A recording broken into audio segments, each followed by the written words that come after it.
This call is now being recorded.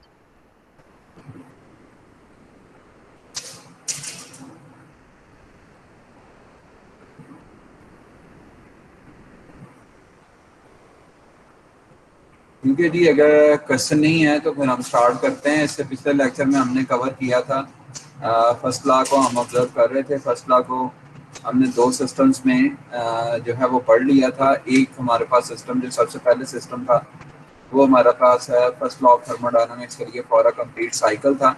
उसको हमने देखा था कि कैसे आपके पास जो चेंज इन हीट आती है, आपके पास साइक्लिक हीट आती है, वो चेंज इन वर्क के इक्वल होती है। यानी जितना चेंज आएगा वर्क का साइकिल के दौरान वो आपके पास क्या होगा, वो आपके पास आएगा जी,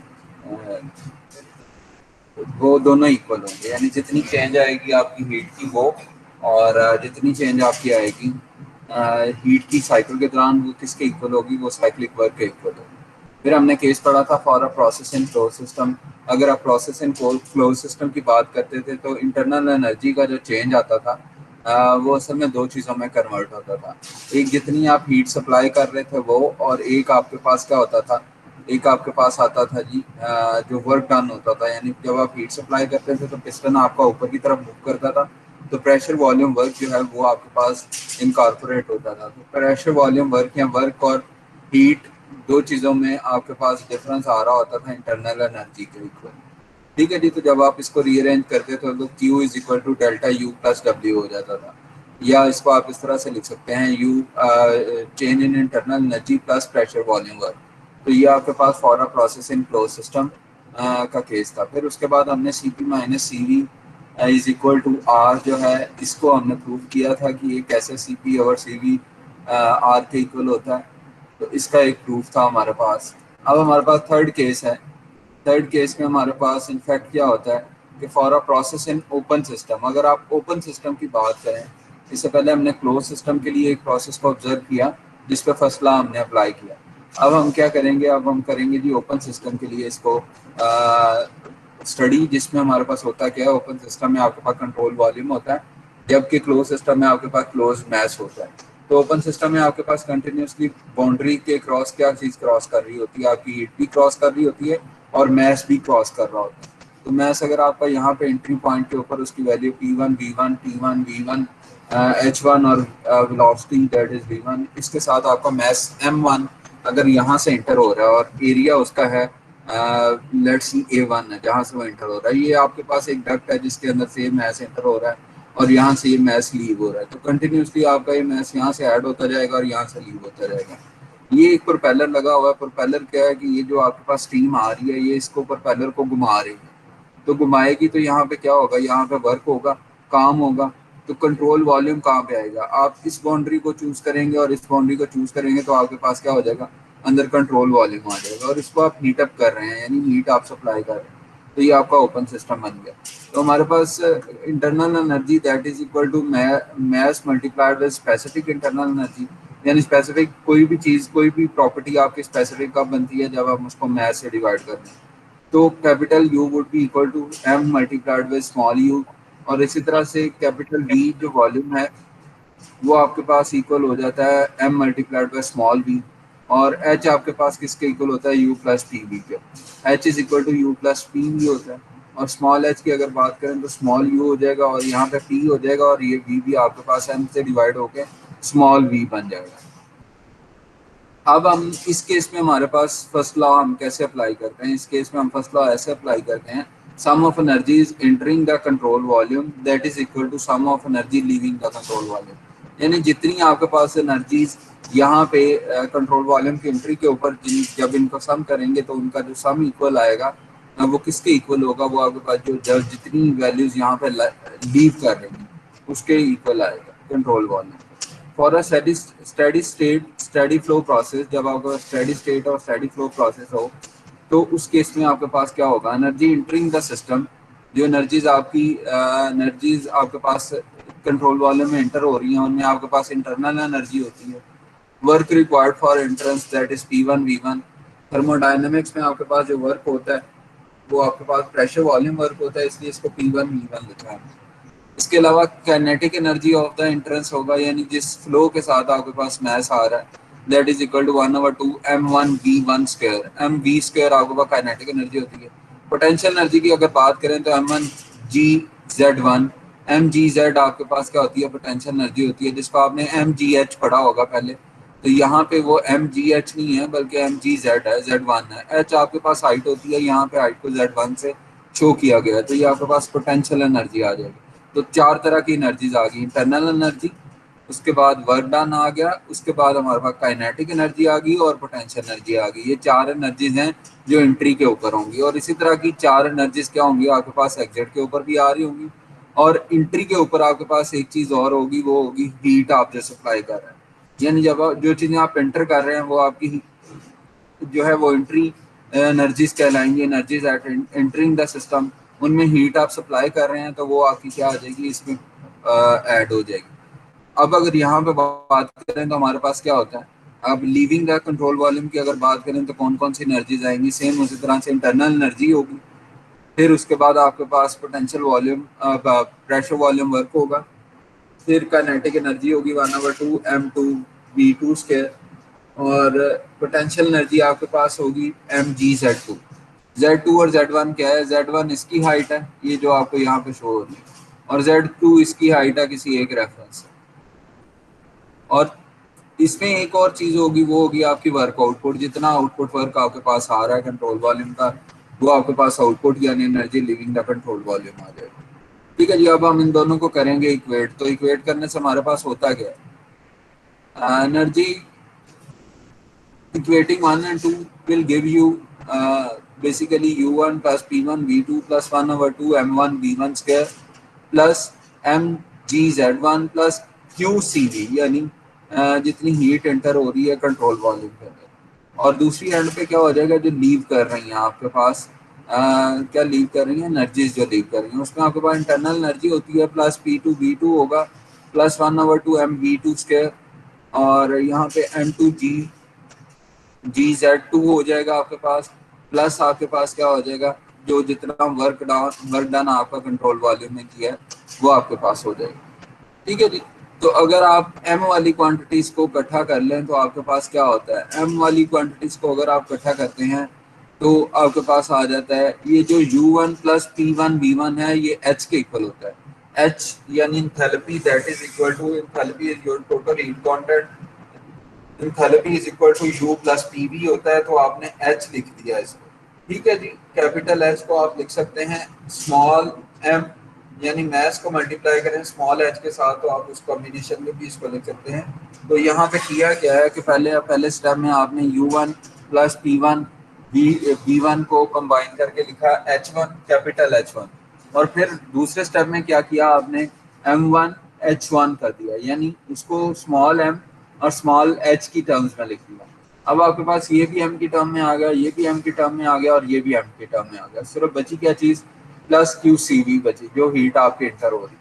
दूसरे एंड पे अगर देखें तो सेम इसी तरह की प्रोसेस हमने किया, u2 प्लस p2 v2, इन दोनों को कंबाइन करेंगे तो आपके पास आ जाएगा h2 कैपिटल h2, और कैपिटल h2 को आप क्या लिख सकते हैं, कैपिटल h2 को आप लिख सकते हैं m2 स्मॉल h2।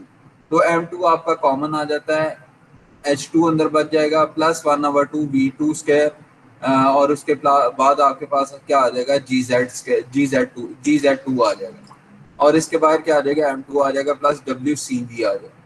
ठीक है जी। तो आपके पास जब ओपन सिस्टम होता है उसमें मैस भी आपका चेंज हो रहा होता है। मैस आपका जो फर्स्ट पोजीशन के ऊपर होता है वो और होता है, और सेकंड के ऊपर आपके पास मैस और होता है। तो इस केस में आपके पास ये शो कर रहा है कि आपके पास मैस की इन्वॉल्वमेंट हो रही है, जिसकी वजह से मैस की जो एनर्जीज हैं वो भी इनकॉर्पोरेट होंगी। किसी का कोई क्वेश्चन है इससे रिलेटेड तो पूछना।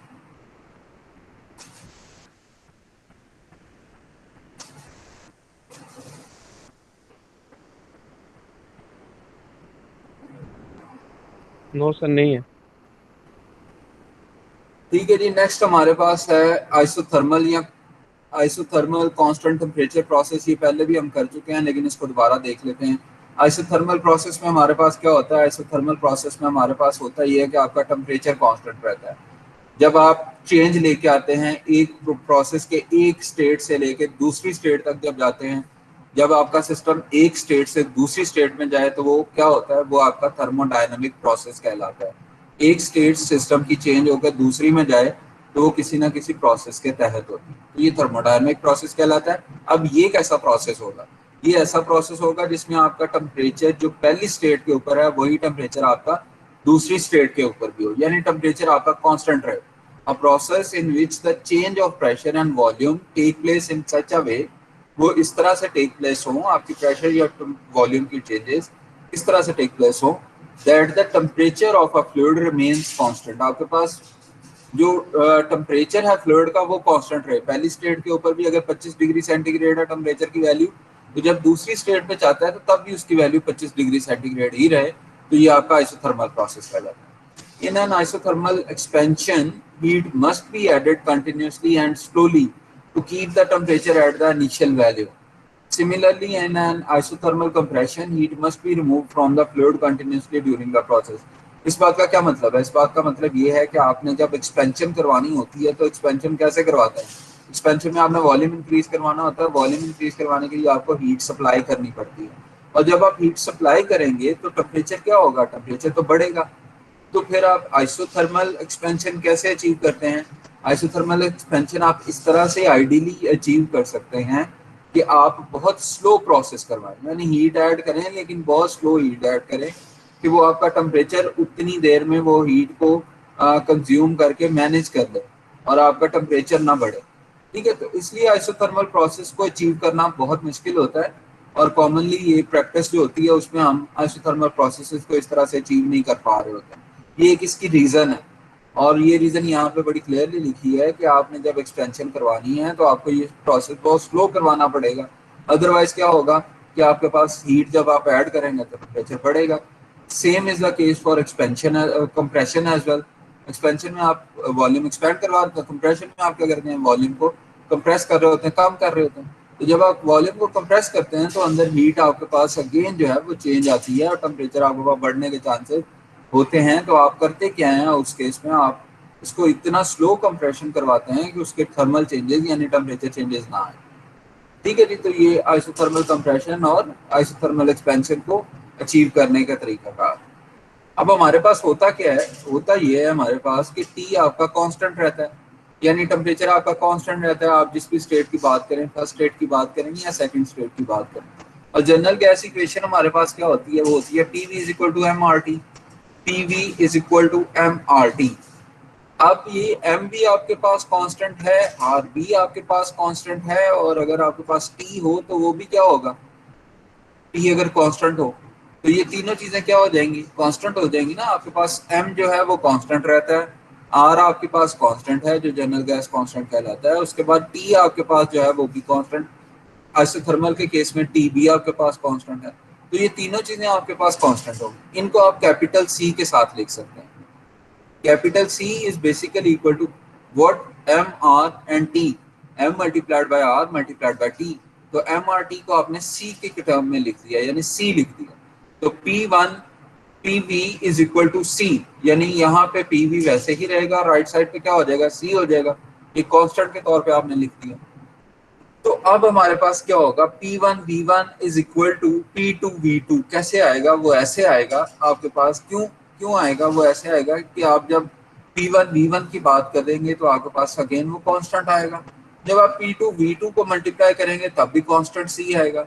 तो अगर दोनों साइड इक्वेशन की दोनों साइडों पे एक ही कांस्टेंट आ रहा हो तो इसका मतलब क्या होता है, P1 V1 is equal to P2 V2। तो ये चीज यहाँ पे लिखी हुई है। अब हमारे पास इसी को रीअरेंज अगर आप करें, इसी को रीअरेंज करें, इस इक्वेशन को, P को एक साइड पे रहने दें तो C के डिवीजन में जाके क्या हो जाएगा, यहाँ पे V मल्टीप्लाई हो रहा है, यहाँ पे आके क्या हो जाएगा, डिवाइड हो जाएगा। यहाँ पे क्या हो रहा है, V मल्टीप्लाई हो रहा है लेफ्ट साइड पे, तो राइट साइड पे आके क्या हो जाएगा, C ओवर V हो जाएगा। P is equal to C over V। अब हमारे पास जो जनरल इक्वेशन होती है वर्क को लिखने की, जब आप काम लिखते हैं कि कोई वर्क डन आपका साइकिल में या प्रोसेस में, उसको आप कैसे लिखते हैं, उसको आप लिखते हैं integration volume starts from 1 and volume goes to V2 into P delta V या P dV। तो आपके पास होता क्या है, थर्मोडायनेमिक वर्क आपके पास प्रेशर वॉल्यूम वर्क होता है, उसको एवेल्युएट करने का ये फार्मूला है आपके पास। इस फार्मूला में अब आप वैल्यू पुट करेंगे, किस चीज़ की वैल्यू पुट करेंगे, अब आप वैल्यू पुट करेंगे प्रेशर की, जो आपने अभी निकाली। तो जब आप प्रेशर की वैल्यू पुट करते हैं that is C over V, तो सी आपके पास कांस्टेंट है, ये इंटीग्रेशन से बाहर आ जाएगा, अंदर क्या बचेगा 1/v डॉट डीवी या d v over 1 d v over V. ठीक है जी, तो डीवी ओवर वी आपके पास बनेगा, यहीं आपने 1/v को इंटीग्रेट करना है किसके लिहाज से, वॉल्यूम के लिहाज से ही। और वॉल्यूम की लिमिट्स आपके पास गिवन है v1, एक्स को dx के लिहाज से इंटीग्रेट करते हैं तो आपके पास नेट जो उसका रिजल्ट आता है वो आता है natural log of x। Same इसी तरह यहाँ पे क्या आ जाएगा, x की बजाय v है तो नेचुरल लॉग ऑफ v आ जाएगा। और लिमिट्स आपको गिवन है v2 और v1, अपर लिमिट आपके पास v2 है, लोअर लिमिट आपके पास v1 है। तो c आपका वैसे का वैसे ही बाहर आ गया और अंदर क्या बन गया, नेचुरल लॉग ऑफ v, और ऊपर आपके पास लिमिट्स आ गई v2 डिवाइडेड बाय v1। अब आप अगर बात करें C की, तो C is equal to P1 V1 अगर आप यहाँ पे मल्टीप्लाई करें P1 V1 की टर्म्स में लिख दिया ये यहाँ से, इस इक्वेशन से आपको पता चलता है कि C को आप P1 V1 की टर्म में लिख सकते हैं। तो आपने P1 V1 की टर्म में लिख दिया और अंदर आपके पास क्या हो जाएगा, अंदर आपके पास बन जाएगा natural log of V2 minus natural log of V1। जब आप लिमिट्स पुट करेंगे तो natural log of V2 minus natural log of V1 बन जाएगा। इसको आप जब कंबाइन नेचुरल लॉग में लिखते हैं तो V2 ओवर V1 लिख देते हैं, natural log of V2 over V1। तो आपके पास नेट इक्वेशन जो बन गई वो बनेगी P1 V1 into natural log of V2 over V1। ठीक है जी। अब हमारे पास जब आप बात करते हैं इंटरनल एनर्जी की, तो इंटरनल एनर्जी के केस में आपके पास जो इक्वेशन बनती है वो इक्वेशन आपके पास इस तरह से होती है, उसमें आपके पास MCV आता है। MCV से मुराद ये है कि अगर आप CV की बात करें तो control volume sorry constant volume के ऊपर स्पेसिफिक हीट होती है, और अगर आप वॉल्यूम को कांस्टेंट रखें तो सारी की सारी चेंज किसकी वजह से आएगी, उस सिस्टम की इंटरनल एनर्जी की वजह से आएगी। तो MCVT आपके पास इक्वेशन बन जाती है U के इक्वल। तो यहाँ पे अगर हम बात करें U2 minus U1 that is equal to MCV T2 minus T1 and further T is equal to constant, तो आपके पास T2 is equal to T1 होगा। तो ये आप T2 में से T2 निकालें या T1 में से T1 निकालें तो बाकी क्या बचता है, जीरो। तो U2 minus U1 that is equal to zero. जब आप फर्स्ट लॉ की बात करते हैं तो फर्स्ट लॉ हमने जो भी पढ़ा था उसमें Q किसके इक्वल आ रहा था, Q आ रहा था U2 minus U1 plus W के इक्वल, या W plus U2 minus U1। U2 minus U1 आपने अभी निकाला जो जीरो के इक्वल आया, तो ये आपकी टर्म पूरी की पूरी क्या हो जाएगी, जीरो हो जाएगी, और बाकी क्या बच जाएगा Q is equal to W। तो जितनी आप हीट सप्लाई करेंगे उतना उसमें वर्क में कन्वर्ट होता जाएगा आइसोथर्मल प्रोसेसेस के केस में। और वर्क निकलेगा कैसे, वर्क निकालने के लिए आपको ये इक्वेशन यूज करनी पड़ेगी P1 V1 natural log of V2 over V1। अब अगर आपके पास एक्सपेंशन का प्रोसेस है तो आपके पास क्या होता है, हीट ऐड हो रही होती है, heat adding addition to the system that is being treated as positive value and work done by the system. जब आप एक्सपेंशन करवाते हैं तो क्या होता है, आपका पिस्टन लिफ्ट करता है यानी ऊपर की तरफ मूव करता है, तो work done by the system है, उसको आप पॉजिटिव लेते हैं तो पॉजिटिव वर्क आएगा। और कंप्रेशन के केस में आपके पास वर्क डन नेगेटिव होता है, क्योंकि आप वर्क डन कर रहे हैं सिस्टम के ऊपर, तो वो नेगेटिव W के तौर पे आएगा। और एक्सपेंशन के नतीजे में हीट निकल रही होती है सिस्टम में से, तो आपके पास वो भी नेगेटिव आती है। किसी का कोई क्वेश्चन है इसमें तो पूछ।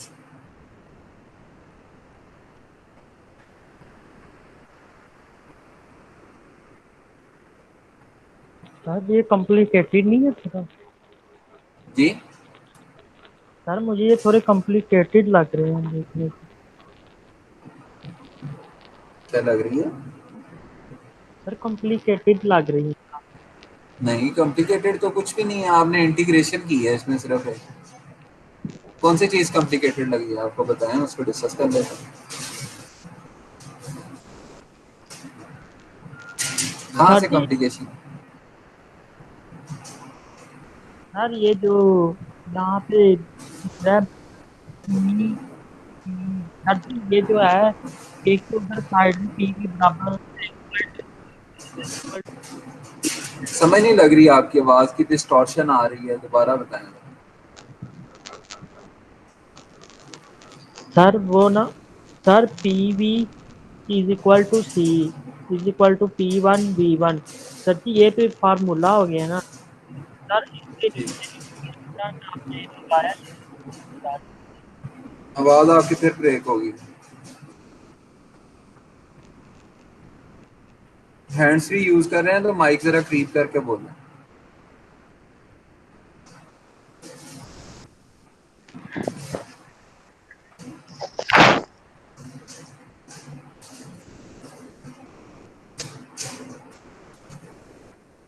हाँ जी बताएं।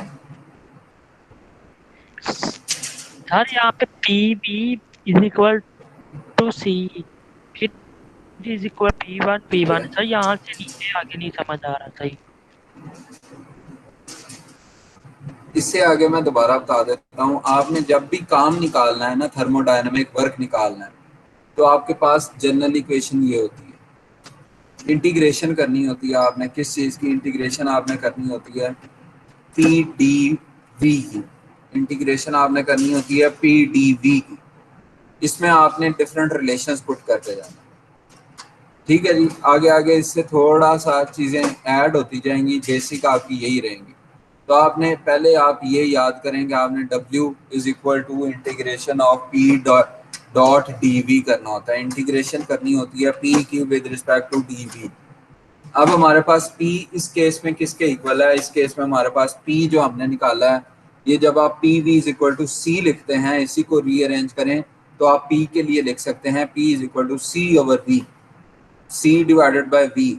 यानी एक तरफ आपने पी को रहने दिया, बाकी जो चीजें थी उसको दूसरी तरफ ले गए, तो आपके पास क्या बन जाएगा? पी के लिए रिलेशन निकल आएगा। पी का रिलेशन इस केस में हमारे पास क्या निकलता है? Constant divided by volume. तो अब आपने इस इंटीग्रेशन वाली इक्वेशन में ये वैल्यू पुट कर देनी है प्रेशर की जगह पे। तो प्रेशर की जगह पे जब आपने ये वैल्यू पुट की तो आपके पास क्या हो गया? सी ओवर वी। तो P आपका रिप्लेस हो जाएगा किसके साथ? Constant divided by volume. Constant divided by volume यानी C ओवर V आपके पास हो जाएगा। तो आपने अब करना क्या है? C कांस्टेंट इंटीग्रेशन से बाहर लेके आ सकते हैं, तो बाहर ले आए, अंदर बचा आपके पास 1 ओवर V। और इसको आपने करना होता है 1 ओवर V को इंटीग्रेट करना है आपने किसके हिसाब से? वॉल्यूम के हिसाब से। यानी उसी जो आपके पास अंदर क्या है हमारे पास, जो इसको वेरिएबल है, उसी वेरिएबल को उसकी रिस्पेक्ट से इंटीग्रेट करना है, लेकिन 1 ओवर वेरिएबल है। तो उस केस में आपके पास इंटीग्रेशन जब आप करते हैं तो आपके पास फार्मूला होता है नेचुरल लॉग ऑफ वी के इक्वल। तो नेचुरल लॉग ऑफ वी के बाद आपने इसकी वैल्यूज पुट कर दी, लिमिट्स पुट कर दी। जब आप इसकी अपर और लोअर लिमिट पुट करेंगे तो natural log of V2 minus natural log of V1 आ जाएगा। बाकी बाहर C वैसे का वैसे ही रहेगा। ठीक है जी। तो natural log of V2 minus natural log of V1 आ जाएगा। अब आप इसको कंबाइन करके लिख सकते हैं। नेचुरल लॉग्स की एक प्रॉपर्टी होती है कि दो नेचुरल लॉग अगर अकेले अकेले माइनस हो रहे हैं तो जब आप इनको कंबाइन करके लिखते हैं तो आप कैसे लिख सकते हैं? आप इनको लिख सकते हैं डिवीजन में, यानी डिवाइड कर सकते हैं। तो natural log of V2 divided by V1 हो जाएगा। नेचुरल लॉग ऑफ V2 तकसीम V1 हो जाएगा। ये आपके पास क्या आ जाएगा? नेट फार्मूला बन जाएगा। और C आपके पास क्या है? C आपके पास कांस्टेंट है। अगर आपके पास कोई एक स्टेट गिवन हो, जैसे P1 V1 गिवन हो, तो आप C को लिख सकते हैं P1 V1।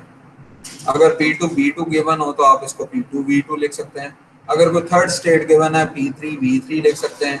यानी C को आप हमेशा कॉम्बिनेशन में लिखेंगे किसके? PV के, आइसोथर्मल प्रोसेस के केस में। तो यहाँ तक आपको अगर समझ लग गई है तो बाकी क्वाइट इजी है। बताएं जी, दोबारा बताएं। सर ये तो ठीक है सर। सर मैं अगर सर अगर इन सब में तो कोई खास फार्मूलाज पुट हो रहे हैं और तो इसमें कोई इशू नहीं है, ऐसा ही है ठीक है, एक ही फार्मूला है जिसको हमने ये। एवेलुएट किया, इसके अलावा सर और कोई हर फार्मूला हमने एक्स्ट्रा नहीं लिखा।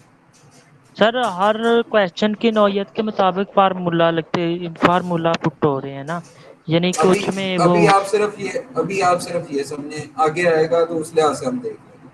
अभी आप चले ये ठीक। समझे आइसोथर्मल। Okay sir.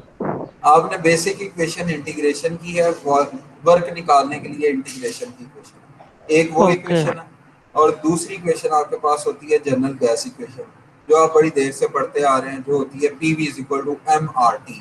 ये तो आपको आइडिया है ना इस इक्वेशन यस का? सर, इसका आइडिया है इसका। सर ठीक है इसका जी। एक आइडिया है। एक एक इक्वेशन और हमने पढ़ी है इससे पिछले वाले फर्स्ट लॉ ऑफ थर्मोडायनामिक्स। वो क्या थी? वो हमारे पास ये थी कि Q आपका जो होता है, Q यानी हीट आपकी जो होती है वो इक्वल होती है किस चीज के? W + U2 - U1।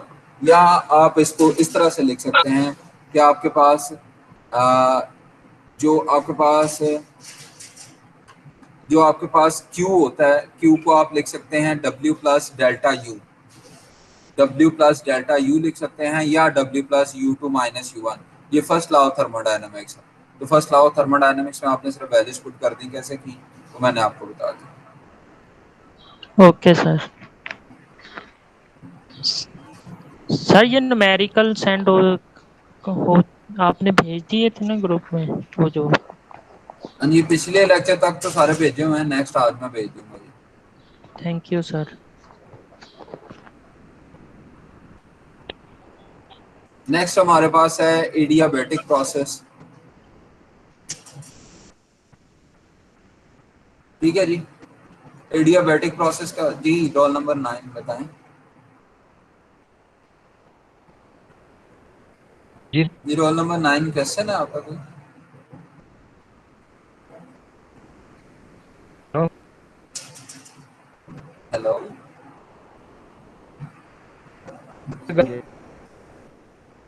अच्छा चलें जी। नेक्स्ट है हमारे पास एडियाबैटिक प्रोसेस। पहले था हमारे पास आइसोबैरिक, फिर हमने आइसोकोरिक पढ़ा था। आइसोबैरिक में प्रेशर सेम रहता था, आइसोकोरिक में आपके पास वॉल्यूम सेम रहता था। तीसरा हमने आज पहले अभी जो पढ़ा है वो आइसोथर्मल था, और अब जो चौथा हम पढ़ेंगे वो है एडियाबैटिक प्रोसेस। एडियाबैटिक प्रोसेस में होता क्या है? एडियाबैटिक प्रोसेस में आपके पास हीट जीरो होती है, बस ये समझें, हीट जीरो होती है। जी सलमान।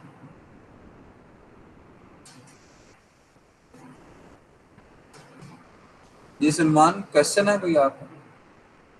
नो सर, ये जूम का था ना, इस वजह से ये लग गया सर। अच्छा चले, मैं आपको बता रहा था कि एडियाबैटिक प्रोसेस में, मैं इसको थोड़ा खुद भी जूम कर देता हूँ। एडियाबैटिक प्रोसेस में होता क्या है? एडियाबैटिक प्रोसेस में आपके पास हीट जीरो होती है।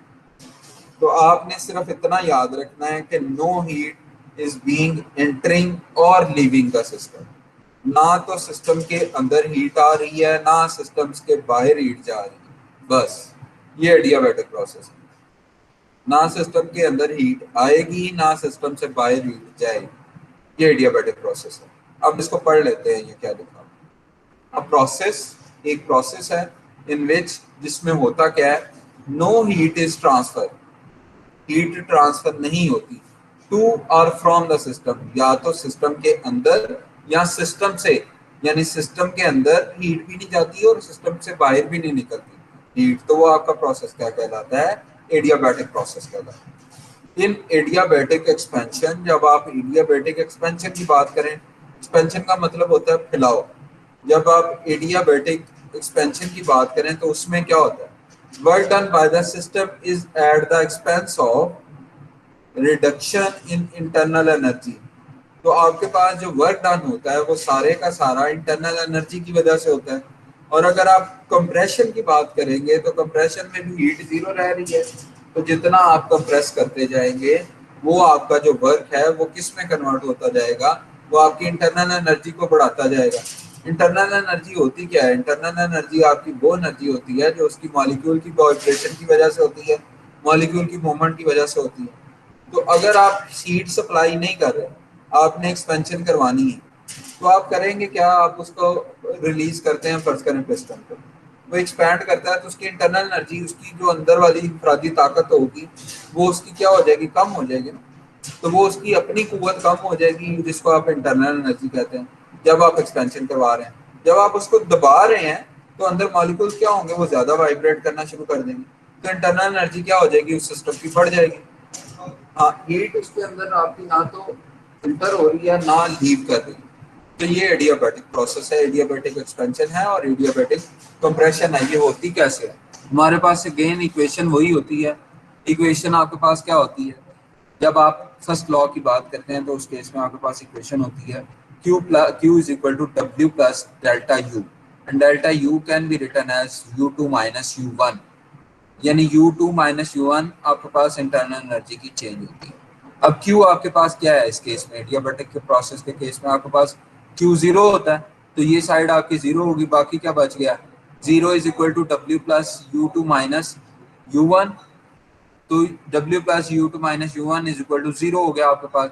अब आप W को एक साइड पे रहने दें, दूसरी साइड पे क्या ले जाएं? ये दोनों चीजें उठा के दूसरी साइड पे ले जाएं। जब आप इनको दूसरी साइड पे लेके जाएंगे तो क्या हो जाएगा? U2 minus U one minus हो जाएगा, यानी ये क्या हो जाएगा? यहाँ पे ये दोनों क्या हो रहे थे? प्लस हो रहे थे। U2 माइनस यू वन आपके पास यहाँ पे ऐड हो रहे थे, दूसरी तरफ जाके क्या हो जाएंगे? माइनस हो जाएंगे। तो ये आपको बता रहा है कि जब आपका वर्क पॉजिटिव है, यानी जब आप क्या कर रहे हैं? एक्सपेंशन करवा रहे हैं, वर्क आपका पॉजिटिव है, work done by the system है, तो उस वक्त माइनस हो रही है क्या चीज़? इंटरनल एनर्जी की चेंज, यानी at the expense of internal energy reduction होगी। ये आपकी कम होगी, ये आपकी बढ़ेगी। ये आपको जमा माइनस आपको ये बता रहा है कि वर्क आपका बढ़ेगा तो ये आपका माइनस हो रहा होगा। जब आप वर्क उसके ऊपर परफॉर्म कर रहे हैं तो वो नेगेटिव होता है। Work done on the system is treated as negative, तो ये नेगेटिव है। और जब आप वर्क उसके ऊपर परफॉर्म कर रहे होते हैं सिस्टम के, तो आप क्या करवा रहे होते हैं? कंप्रेशन करवा रहे होते हैं। उस केस में आपके पास इंटरनल एनर्जी बढ़ती है। तो ये एक्सपेंशन और कंप्रेशन का आपके पास आइडिया है एडियाबैटिक प्रोसेस के केस में। यहाँ तक अगर क्लियर है तो मुझे बता दें, अगर किसी पॉइंट की समझ नहीं लगी तो आप डिस्कस करें।